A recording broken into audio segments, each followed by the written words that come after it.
내 편으로 삼는 자의 축복이다라는 그런 주제를 가지고 말씀을 드리려고 합니다. 이 세상은 권력이 있고 높은 자들의 지배를 받고 살고 있습니다. 그래서 사람이 사는 것이 하나의 높은 자리를 올라가기 위한 대전쟁을 하며 살고 있습니다. 우리 성도들도 신앙생활이 그렇게 쉽지를 않습니다. 방해하는 세력들이 너무나도 많이 있기 때문입니다. 그래서 신앙생활도 하나의 전쟁하는 것과 같습니다. 내적으로 전쟁을 해서 이기는 자들만 신앙생활을 하게 됩니다. 우리의 전쟁의 상대는 사탄입니다. 이 사탄은 우리 인간보다 지혜가 있고 능력도 있고 지식이 있어서 우리가 사탄을 1대1로 이길 수가 없습니다. 그렇다고 해서 우리가 맨날 사탄에게 지고만 있을 수는 없고 이길 수 있는 방법이 오늘 본문의 말씀에 주고 있습니다. 사탄을 이기려면은 사탄보다 힘이 있고 능력이 있고 강한 분이 있어야 됩니다. 그런데 사탄보다 더 강한 분은 하나님 외에는 아무도 없습니다. 그러면 결과적으로 하나님을 내 편으로 삼는 자들만 사탄을 이기고 신앙생활을 정상적으로 할 수가 있습니다. 사탄은 아주 간교하고 거짓의 아비가 될 정도로 거짓말을 아주 그럴싸하게 합니다. 우리 인간으로서는 넘어가지 않을 수가 없을 정도로 아주 유창하고 능숙하고 교활하게 거짓말을 합니다. 아마도 사기꾼들은 이 사탄들의 지배를 받기 때문에 일반 사람이 생각할 수 없는 간교한 마음을 가지고 많은 사람을 울리고 있고 또 도둑해 가고 있고 사기를 치고 있습니다. 오늘 교회의 우리 성도들도 사탄들은 우리 환경 속에서 부딪히고 있는 사건을 들고 와서 그 문제를 가지고 해결해 주겠다고 제시를 하며 미혹해 옵니다. 하와를 미혹할 때에 에덴 동산 그 이상의 행복한 곳이 없습니다. 그 이상은 이제 사람이 죽어서 천국에 가야만이 누릴 수 있는 거예요. 이 땅의 창조 이래로 에덴 동산보다는 더 행복하고 편안하고 살 수 있는 곳은 아무것도 없습니다. 그럼에도 불구하고 사탄이 하와를 미혹을 합니다. 그럴싸하게 미혹을 합니다. 넘어갈 수밖에 없도록 미혹을 합니다. 그 사탄은 지금도 여러분들을 합리적으로 논리를 가지고 미혹을 하고 있습니다. 여러분 같으면 여러분들이 하와 입장이라면 넘어가겠는지 안 넘어가겠는지 한번 생각을 해 보시기를 바랍니다. 사탄이 간교한 뱀을 통해서 미혹해 옵니다. 엉뚱하게 질문을 합니다. 무슨 질문을 했습니까? 뱀은 목적이 딱 있었어요. 사탄은 목적을 딱 가지고 변방에 있는 본론과 상관이 없는 가지고 질문을 합니다. 뚱딴지같이 이 에덴 동산에 있는 모든 과실을 따먹지 말라고 하더냐는 질문을 하게 됩니다.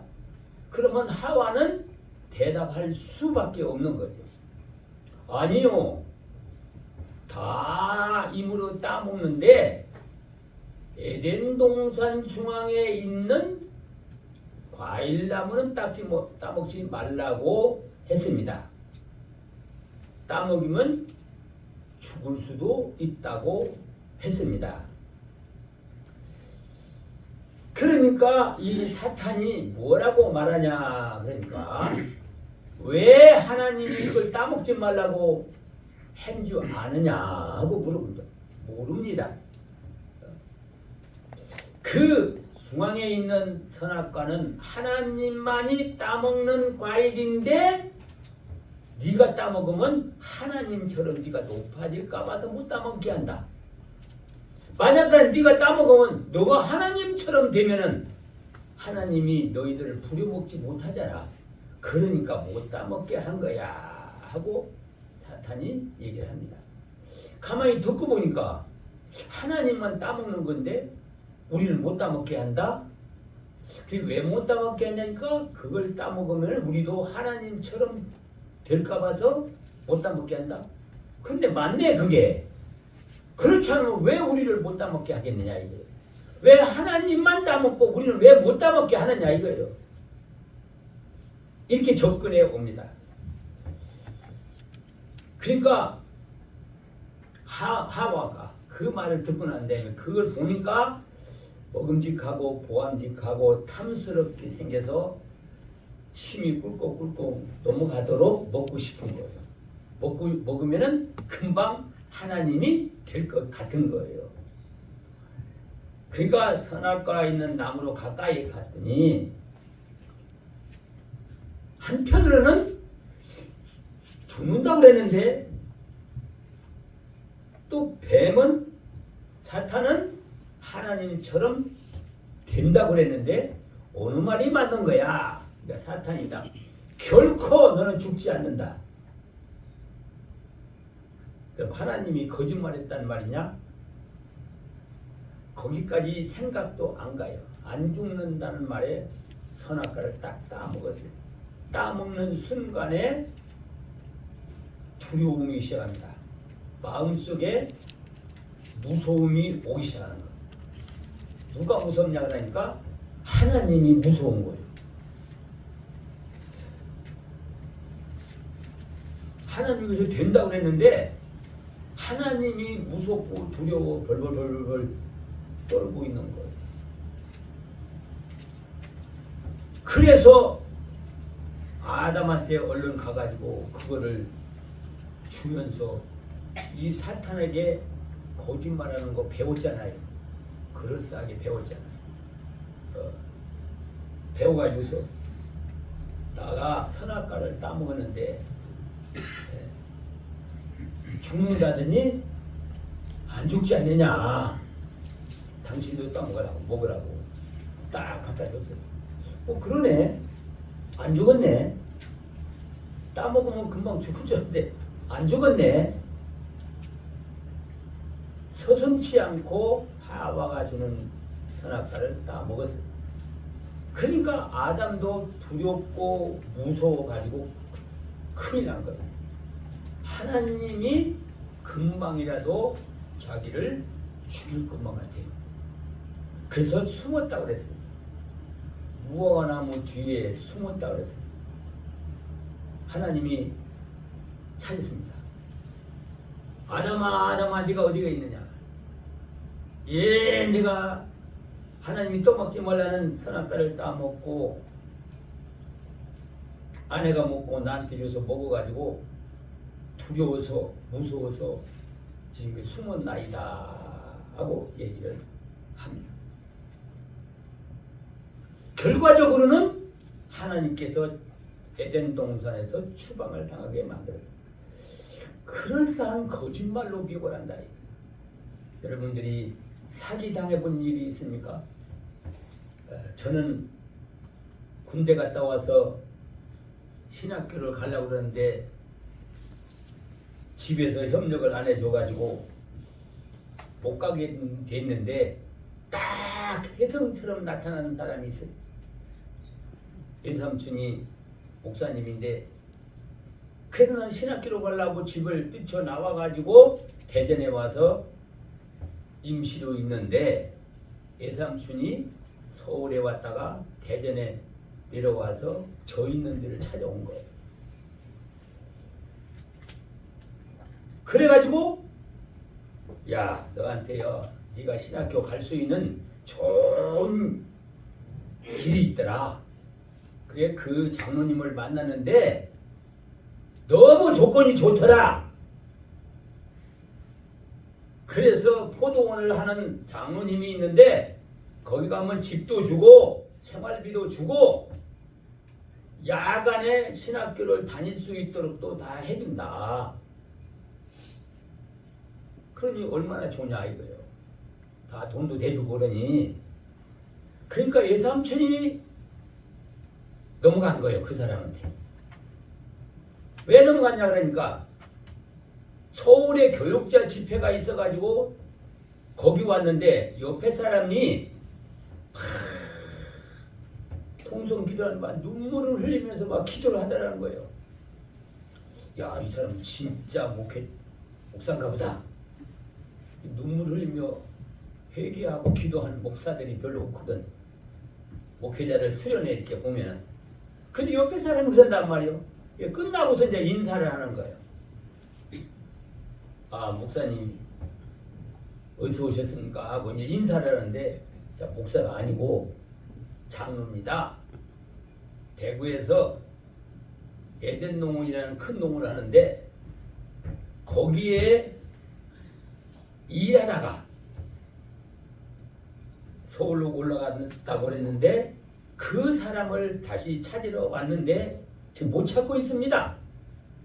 그러니까 예삼촌이 있다가 제가 생각나서 거기 내 조카가 하나 있는데 거기 가면 안 되겠습니까? 그러니까 아 목사님이 인정하면 좋지요. 그분이 그러는 거예요. 그래서 언제 만나자. 단지 그때 돈이 15만 원이면 큰 돈이었습니다.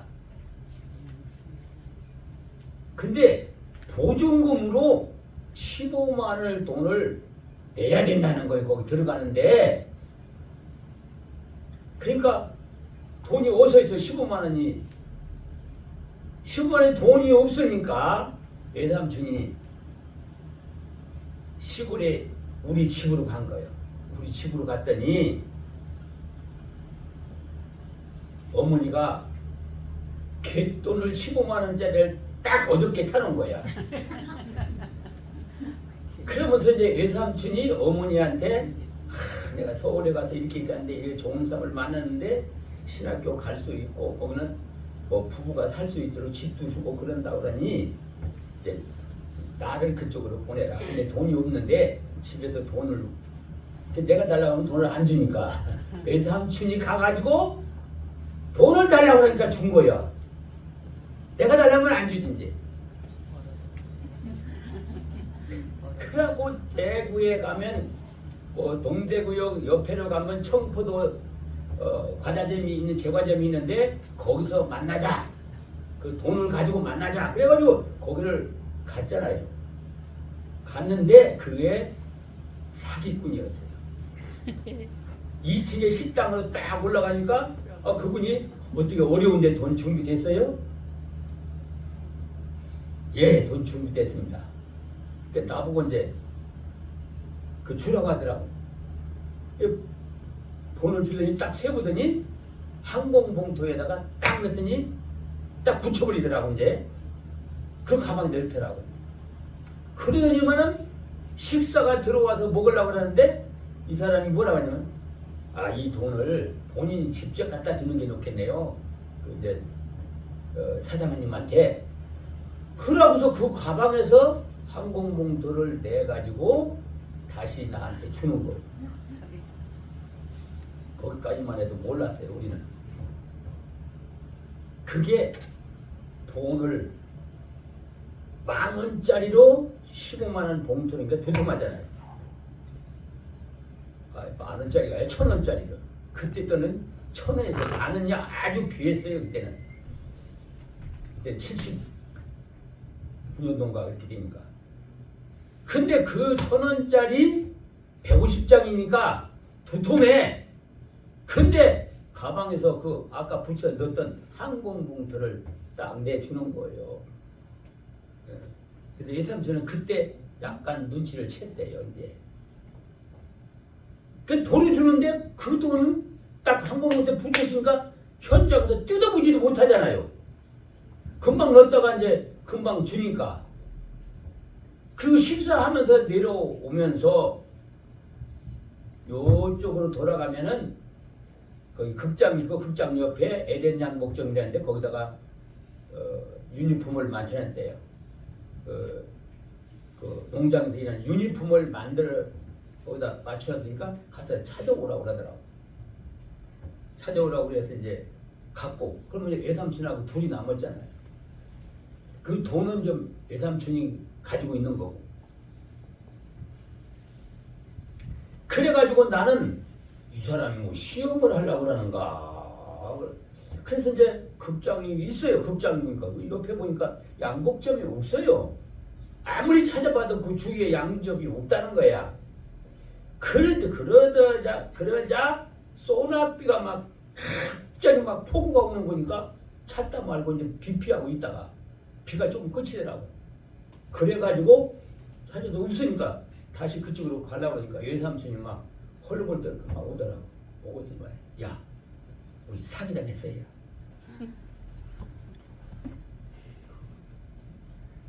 무슨 말이냐고.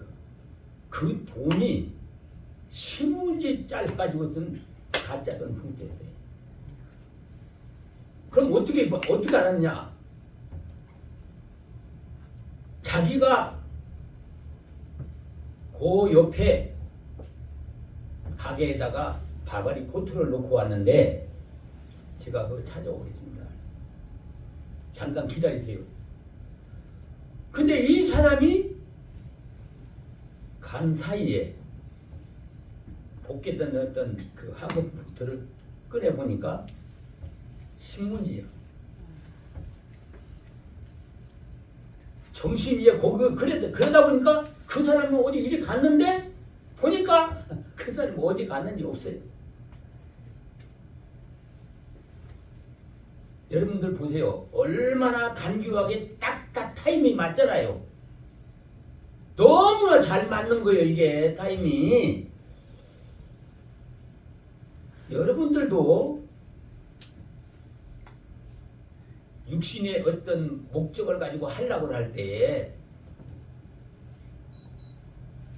여러분들 하나님의 도움을 받지 않고 여러분들을 생각을 가지고 이렇게 누가 뭐 이렇게 한다고 그러니까 다 되는 것처럼 다 근데 거기 쏘가 넘어가는 사람들이 다 그런 사람들이요.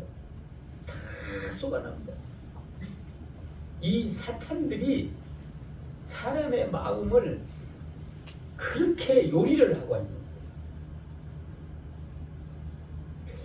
근데 오늘 본문에 보니까 하나님이 내 편으로서 나와 함께 하면은 이런 모든 것들을 다 소멸하고 승리를 한다 이거예요.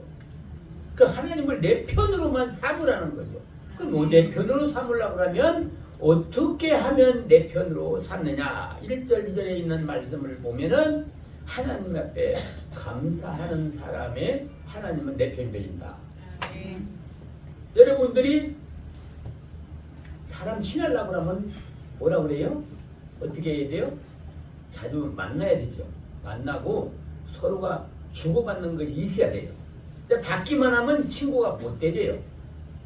내가 먼저 헌신할 줄 알고 도울 줄 알아야 돼요.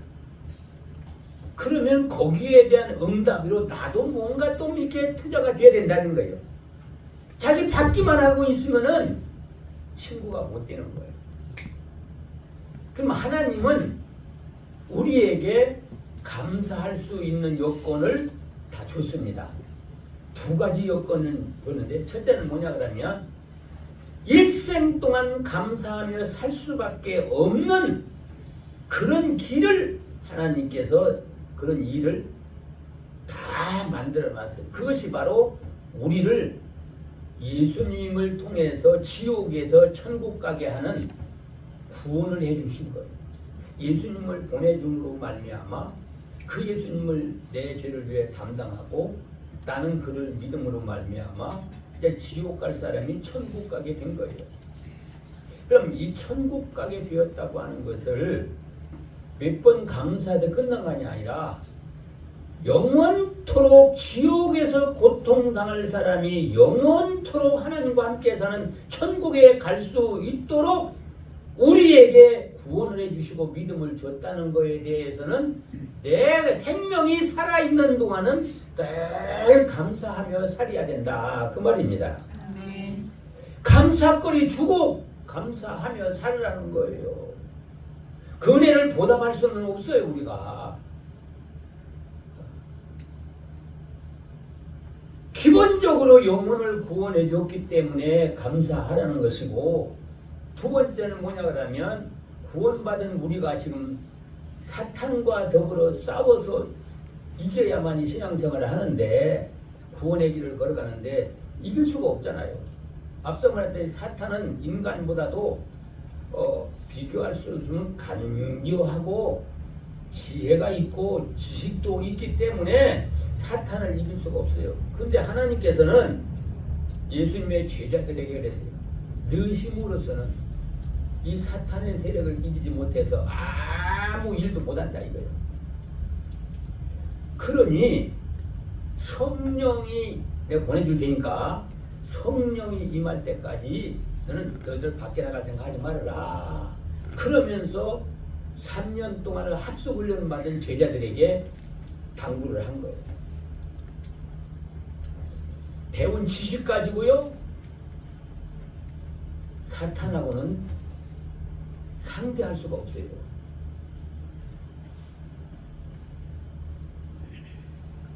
그래서 성령을 보내주셔서 구원에 대한 확신도 물론이지만은 하나님의 말씀을 증거하고 지키는데 담대한 믿음을 주시고 기쁨으로 지킬 수 있도록 성령이 도와주시고 있다는 거예요. 구원해놓고 그냥 내버려 두는 게 아니라 요한일서 5장 18절에 보니까 우리를 거듭나게 한 성령이 우리 영혼을 지키시기 때문에 악마, 마귀가 그 영혼을 건드리지 못한다고 말씀해주고 있습니다. 성령이 아니면 우리는 신앙생활을 할 수가 없어요.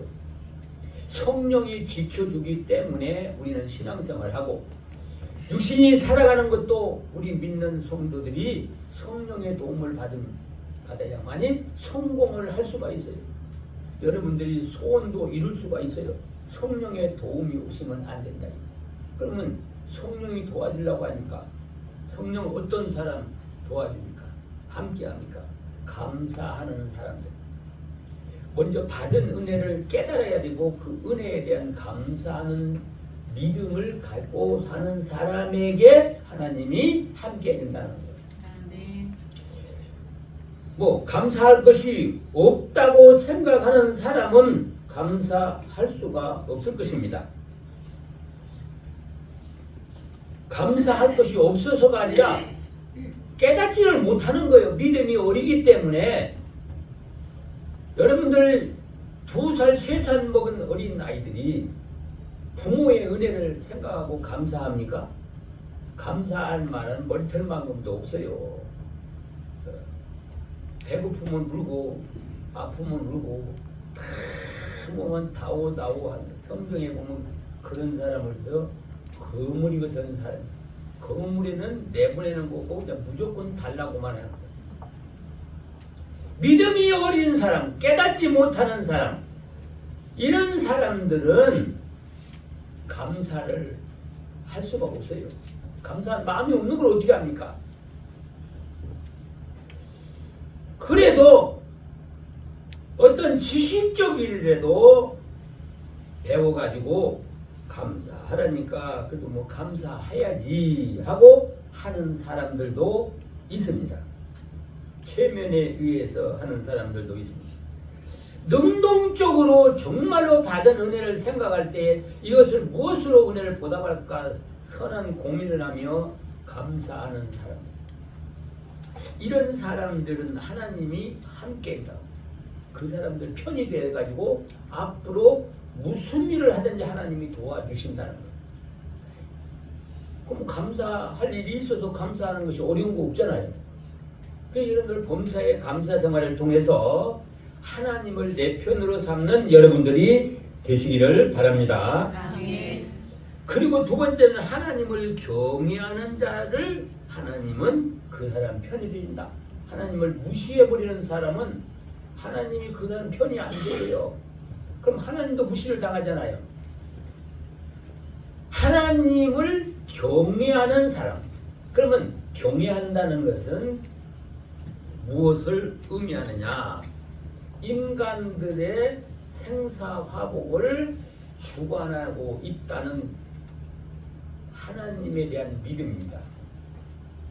그러면 죽고 살고 잘 살고 못 사는 것이 하나님에게 있다는 사실을 믿는다면 잘 살든 못 살든 잘 살으니까 잘 살아서 더 의지를 하고 못 살으니까 더 도움을 받아야 되니까 더 의지를 하고 믿고 하나님을 절대자로 모시고 살아야 된다는 것입니다. 우리 때문에 하나님이 무시당하고 살지를 않습니다. 내가 사람들한테 무시당하는데 나를 도와주면은 하나님도 무시당하잖아. 예수 믿는 것들 별거 아니더라. 예수님도 무시해버리잖아요. 예수님은 그런 분이 아니잖아요. 그러니까 하나님을 누가 뭐라고 하더라도 내 생명이 하나님에 믿고 잘 살고 못 사는 것도 하나님 앞에 있다고 믿고 하나님을 절대적으로 믿고 순종하는 생활이 하나님을 경외하는 생활이야. 우리 시편 34편 9절에서 11절을 보면 하나님이 경외하는 것을 배워라. 하나님을 경외하는 자는 부족함이 없나니 젊은 사자가 굶주려 죽을지라도 하나님을 경외하는 사람들은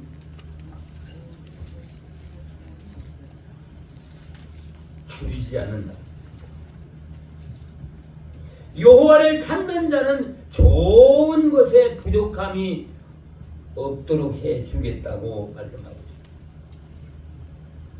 그러니까 하나님이 인간들의 생사화복을 주관하고 있다는 사실을 믿는다고 한다면 하나님의 매사를 하나님의 말씀을 순종하고 그리고 도움을 구하는 생활을 할 수밖에 없는 겁니다.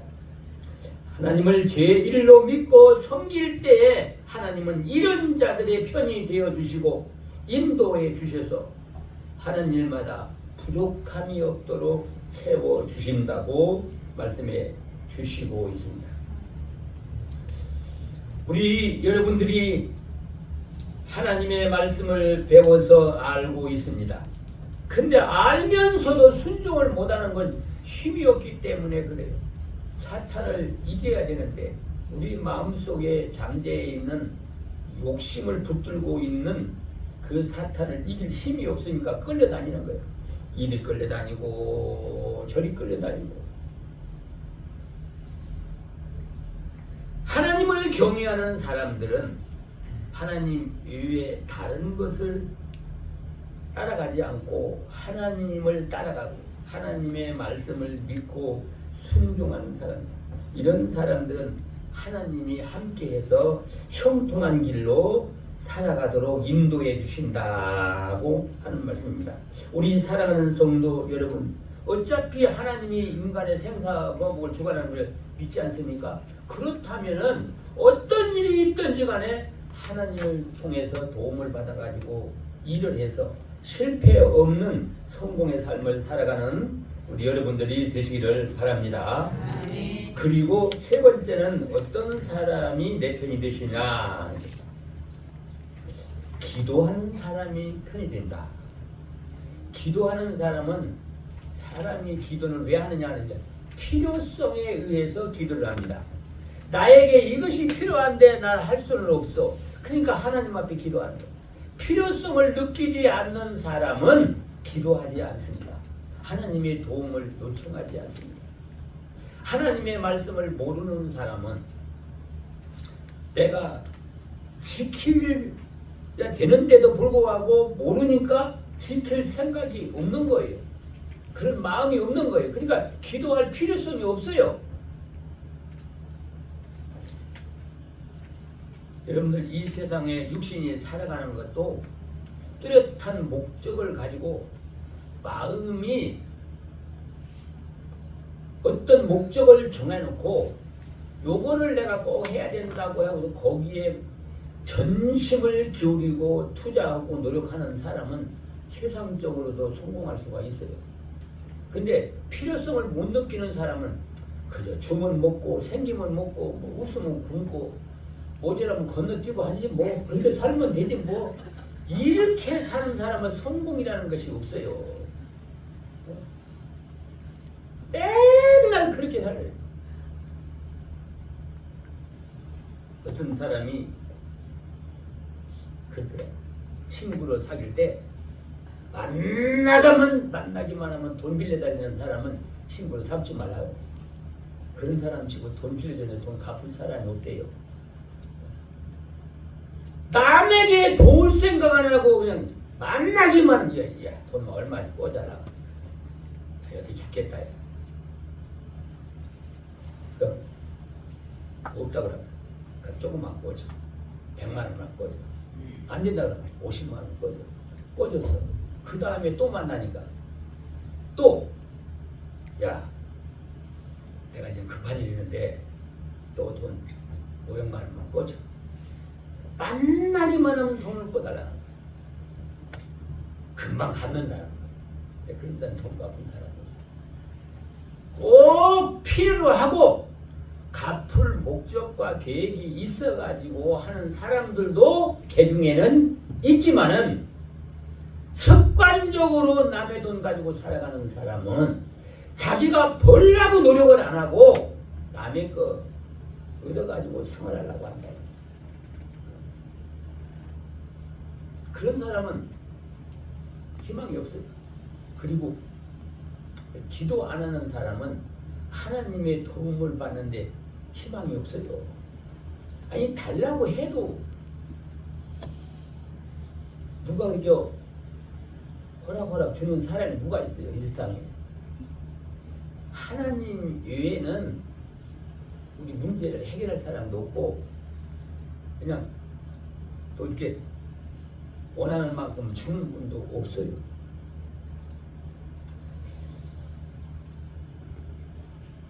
그래서 본문에 있는 내용의 말씀을 보니까 부르짖어서 기도했더니 하나님이 도와주셨다고 말씀하고 있습니다.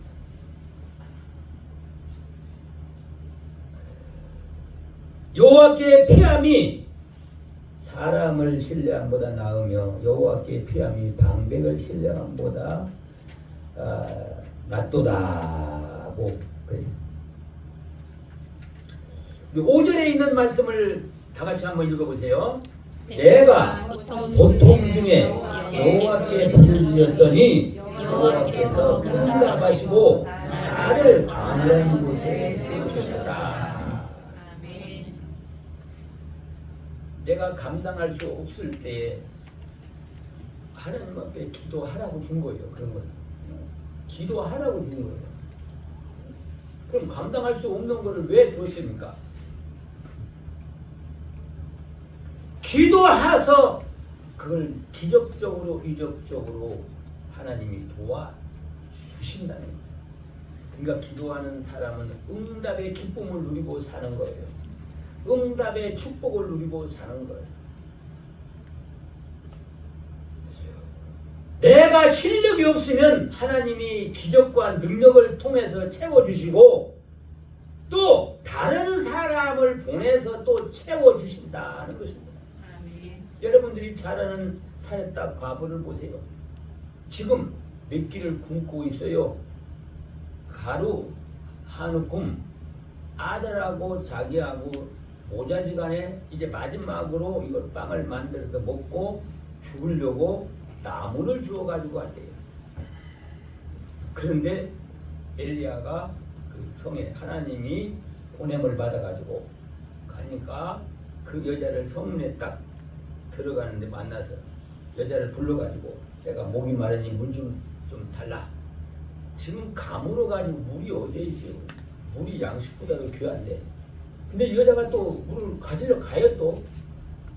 그러니까 가는 사람 뒤에 두고 또 말하기를 내가 배가 고프니까 나로 먹을 것 좀 빵 좀 달라.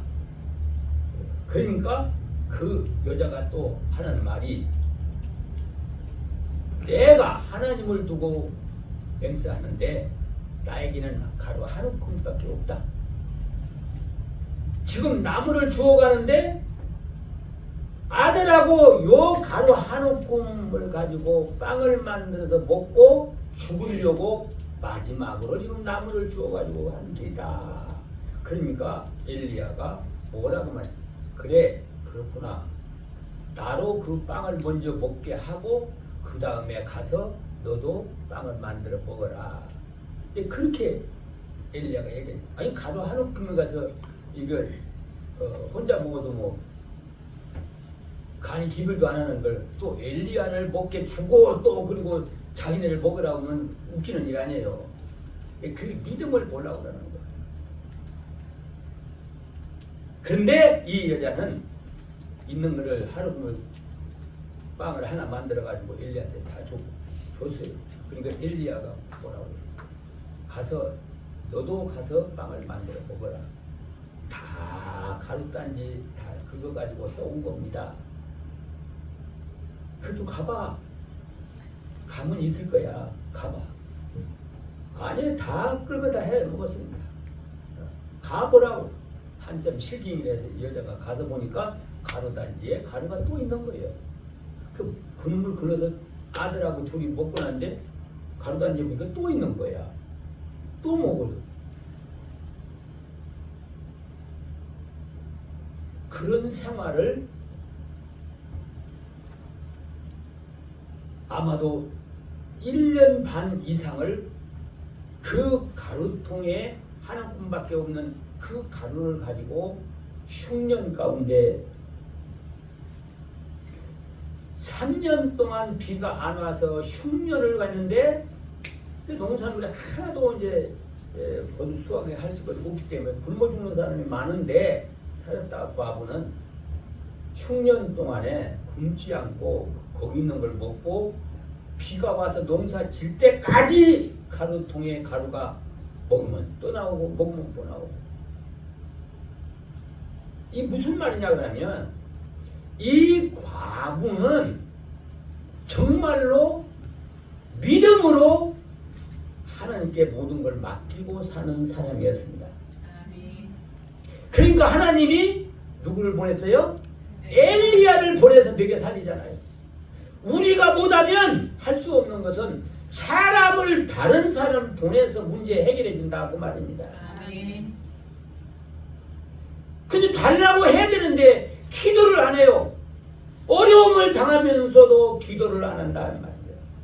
내가 어떻게 해결해 보려면 여기를 또 어떻게 들어막아 놓으면 이쪽도 또 터지고 이쪽이 막이면 또 이쪽이 터지고 평생을 그렇게 생활하는 사람들이 많이 있습니다. 우리 예수 믿는 사람들은 하나님을 내 편으로 삼으라. 기도하라고. 하나님 이랬습니다. 양심적으로 내가 하나님의 것을 잘못했다면은 잘못한 걸 회개하고 앞으로 잘하겠다고 하고 이거 도와주세요. 내가 하나님 앞에 충성을 다하겠습니다. 도와주세요. 하는 기도하는 것이 뭐 그렇게 어렵습니까? 세상에 이것보다 더 쉬운 것이 어디가 있습니까? 여러분들의 어려움을 당할 때 문제를 해결하는데 이보다 더 쉬운 방법이 어디가 있습니까? 왜 사람한테 구걸하면서 도움도 받지 못하고 비굴하게 살라고 합니까?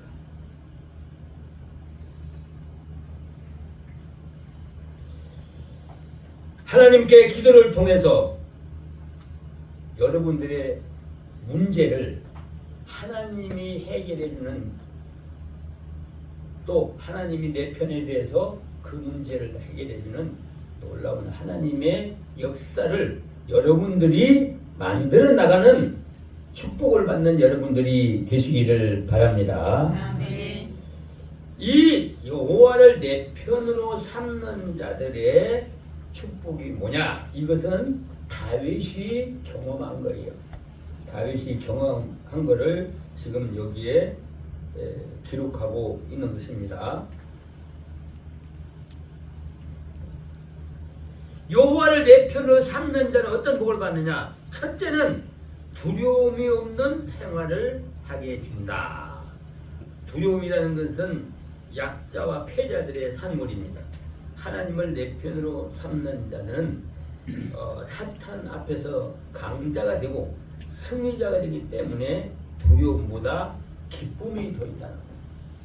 이 다윗이 자기의 아들 압살롬에 의해서 왕궁에서 추방당했어요. 이 아들이 아버지를 쫓아내고 지가 왕권을 가지고 있는 거예요. 언제 죽을는지도 모르는 거예요. 산에 가서 산속에서 지금 숨어 있는 거예요. 그런 가운데 하나님 앞에 부딪힌 거예요. 근데 결과론적으로는 어떻게 되냐? 아버지를 쫓아내고 지가 왕권을 가지고 했던 압살롬이 다윗 왕은 산속에서 몰래 숨어가지고 처량하게 지금 이슬을 맞아가면서 있는데 그때 하나님의 부르시었어요. 그러니까 다윗의 군대들이 다시 쫓겨나왔다가 다시 쳐들어가가지고 압살롬을 추방당하고 다시 왕권을 회복합니다. 압살롬은 말을 타고 도망가다가 머리를 막 기린 것 같아요. 나무 가지에 머리가 얹혀가지고 말은 쑥 빠져나가고 댕글댕글 나무에 매달려가지고 있는 거를 다윗의 군대들이 큰 목을 쳐서 죽여버렸어요. 하나님을 기도했더니 원수를 하나님이 소멸시켜 주더라고 말입니다. 다윗을 억울하게 그렇게 해하려고 했던 그 문제를 하나님이 해결해 주시더라는 거예요. 그러니 다윗의 입장에서는 감사가 나오지 아니할 수가 없고 또 하나님을 따르지 아니할 수가 없고 기도하지 아니할 수가 없다는 겁니다. 두 번째는 뭐냐 그러면 나를 미워하는 자들을 보응하는 것을 내가 목도한다고 말하고 있습니다. 우리 7절에 있는 말씀을 한번 다 같이 보세요. 여호와께서 내 편이 되사 나를 돕는 자 중에 계시니 그러므로 나를 미워하는 자에게 보응하시는 것을 내가 보리로다 하고 말씀하잖아요. 나를 해하려고 했던 사람이 내 눈으로 똑똑히 보는 앞에서 그놈을 징벌해 그놈을 물리치고 그놈을 심판하는 것을 눈을 똑바로 보게 해주시더라고 말입니다. 여러분들 예수 믿는 사람을 해하는 사람들 핍박하고 해하는 사람들 반드시 하나님께서 그 사람들의 하나님의 징계하는 모습을 사람들이 보게 될 거예요. 가끔 가다 보면 그런 일들이 많이 있어요. 가정에서도 핍박하는 사람들이 있는데 다행히 회개하고 돌아오는 사람들은 회개 안 하고 지가 큰 줄 알고 핍박하고 돈 좀 있다고 핍박하는 사람들 하나님께서 다 걷어가고 있는 거예요. 그 사람들을 굴복시키는 모습을 두 눈으로 똑바로 보게 해준다는 거예요. 나를 미워하고 나를 대적하고 어떤 세력들을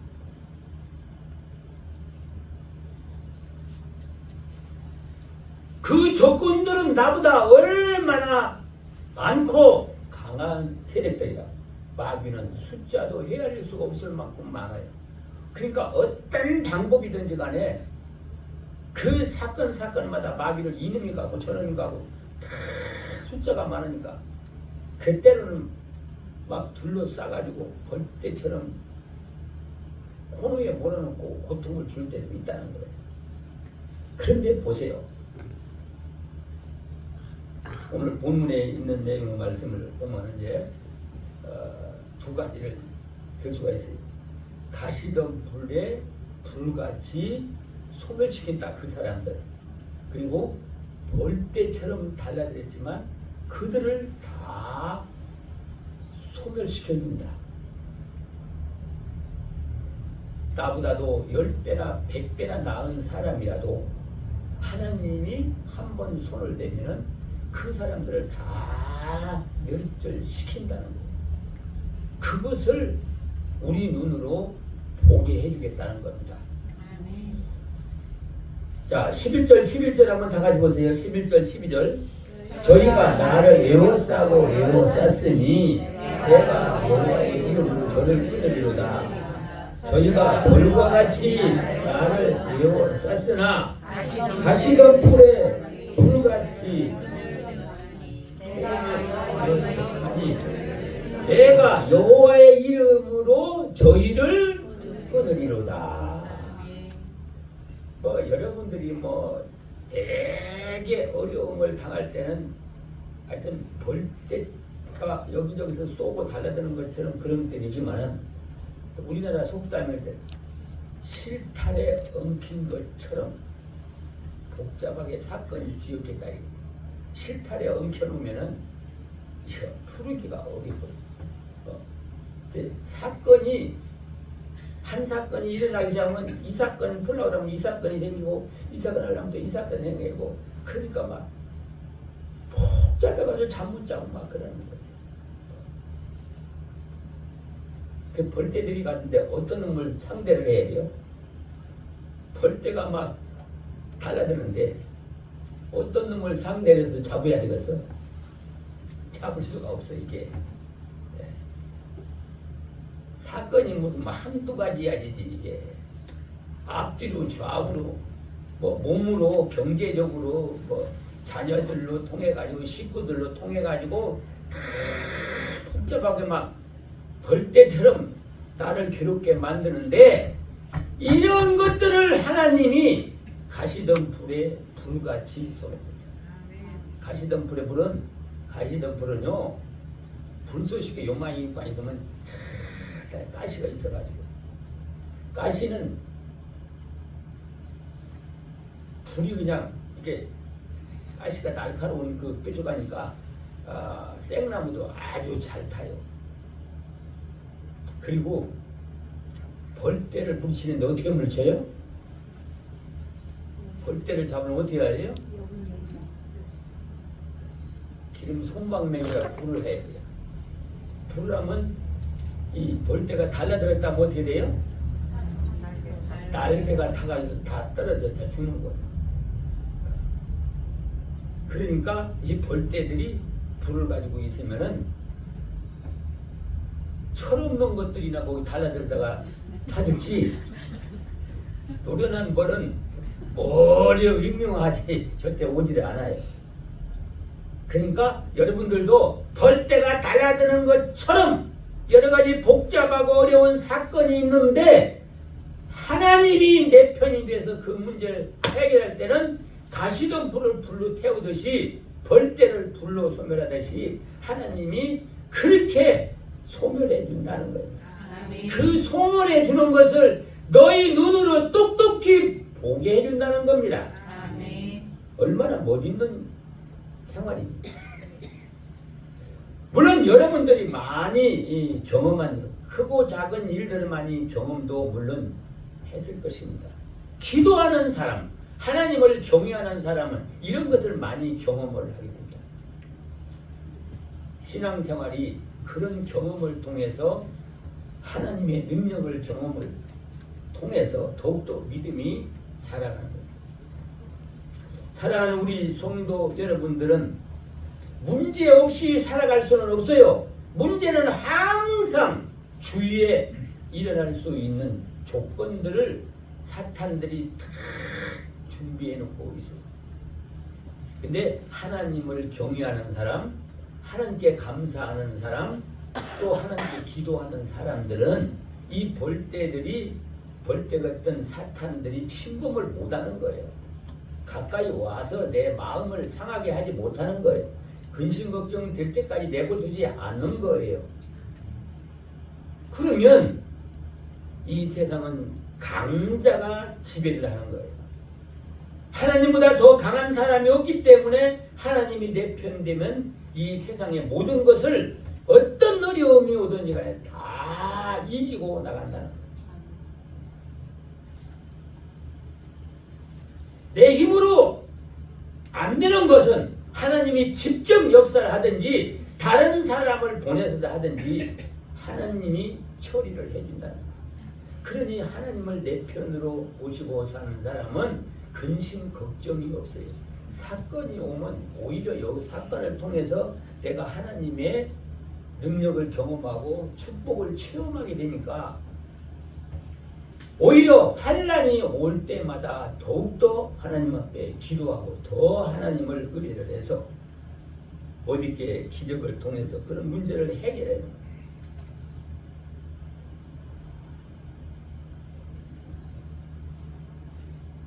어제 건축 현장을 가서 우리 자문할 거 있는가 해서 상근 집사를 오라고 했어요. 상근 집사님 오라가지고 지금 이렇게 진행 중에 있는데 지금 내가 이해 안 되는 것이 있으니까 이거 이렇게 해달라, 뭐 얘기를 해달라 그랬어요. 그리고 여기다 이제 여기 조명도 여기 있는데 가운데가 쭉 넣는 것도 하는 게 좋겠냐 하는 게 좋겠냐 그랬더니만 그걸 해야 돼요. 해야 돼요. 근데 큰 박스가 이렇게 천장에 달려 있어요. 본당에는 3개가 달려 있고 3층에는 2개가 달려 있고 1층에 식당은 1개가 달려 있어요. 이게 뭔지를 모르겠어요. 그래서 상근 입사한테 물어보니까 이거 에어컨 아니에요? 그러더라고. 에어컨은 아닌 것 같은데 이렇게 보니까 이게 뭐냐? 뭐 사진을 찍어가지고 내보고 사진 찍어보면 뭐 나오잖아요 거기. 그럼 여기 전화해보고 저기 전화해보고 그러더라고. 근데 내가 직접 박 사장한테 전화를 해. 이게 뭐냐고.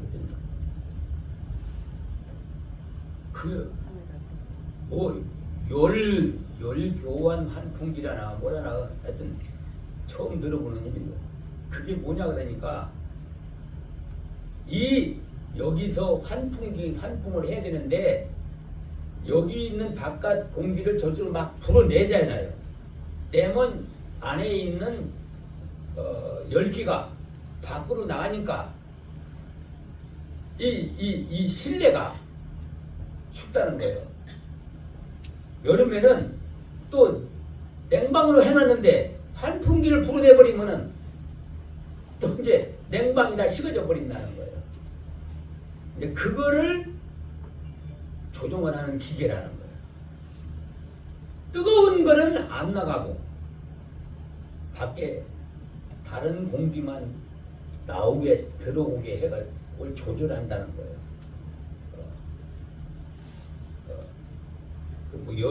뭐라고 하는데 뭐 하든 그걸 그러니까 옛날처럼 환풍기를 달아가지고 천장에다 이렇게 그리를 달아가지고 계속 밖으로 이제 품어내고 그러면 열기가 나가버리는 거예요. 여름에는 냉기가 나가버리고 근데 그렇게 안 하면서 환풍을 하는 거예요. 냉기가 최대한으로 안 나가고 온도 조절을 해서 여기에 바람을 집어넣는다는 거예요.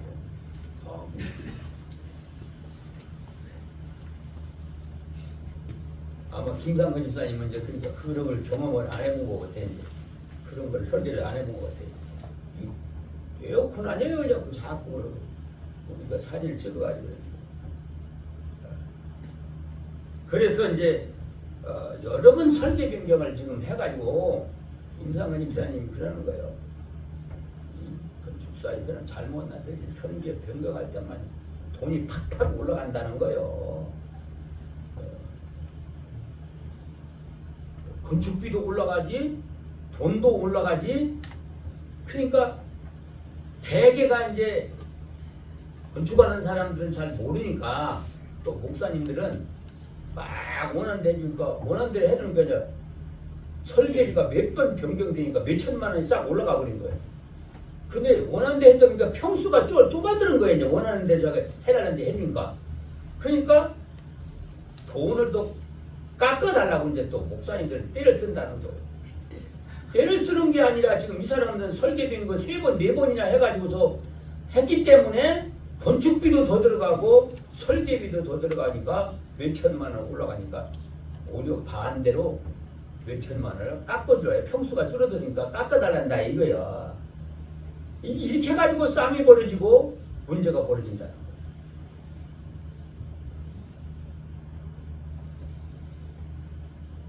거예요. 이분들은 지금까지 몇 번을 지금 설계 변경을 했는데 끝나면 고맙다고 좀 생각해서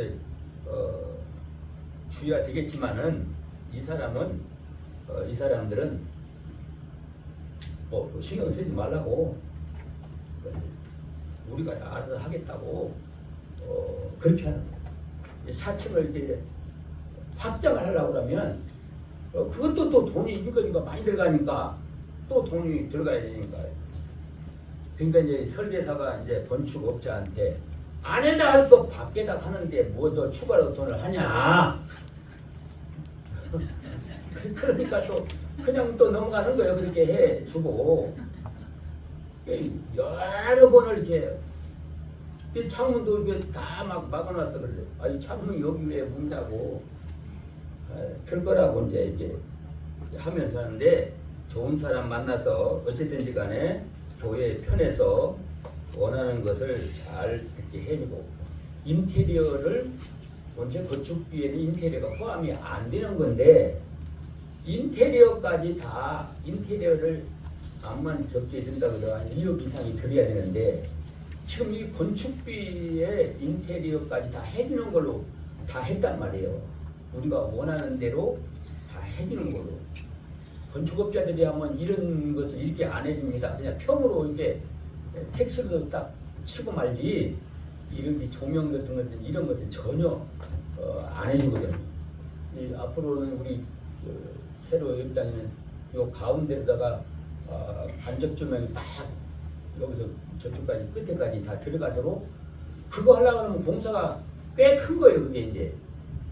근데 그것도 이제 건축업자 와가지고 이렇게 해달라고 해서 그것도 자기네들이 해주는 걸로 다 했고 양쪽에도 이제 칸막이 해서 여기 청가대 준비실이라든지 당의 준비실 같은 것도 다시 이렇게 다 하기로 했고 어쨌든지 간에 내가 모르니까 또 여러분들이 우리가 기도할 때 그렇게 기도를 했잖아요. 교회 입장에서 일할 수 있는 사람이 만나게 해달라고 기도를 했는데 그 교회 입장에서 해야 될 일들을 이분들이 다 알아서 해주니까 얼마나 편하고 좋은지를 몰라요.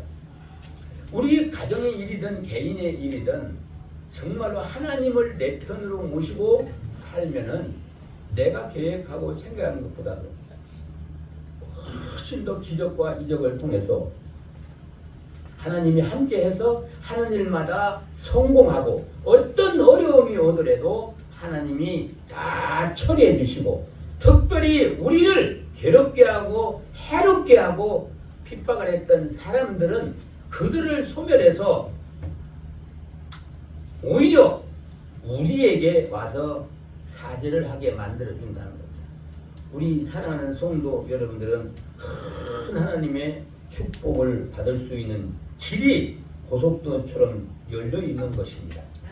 우리 하나님을 내 편으로 삼기 위해서 하나님의 받은 은혜를 감사하고 그리고 하나님을 생사와 복을 주관하시는 전지전능 하나님으로 공경하고 섬기고 그리고 기도를 통해서 여러분들이 원하는 소원도 이루고 하나님의 목적도 이루어서 하나님이 함께하고 있는 모습을 여러분들도 경험을 하고 여러분들 주위에 있는 모든 사람들에도 하나님이 함께하니까 저렇게 다르구나. 저는 축복을 받는구나. 그것을 보여주며 살 수 있는 우리 여러분들이 되시기를 바랍니다. 아멘. 기도합시다.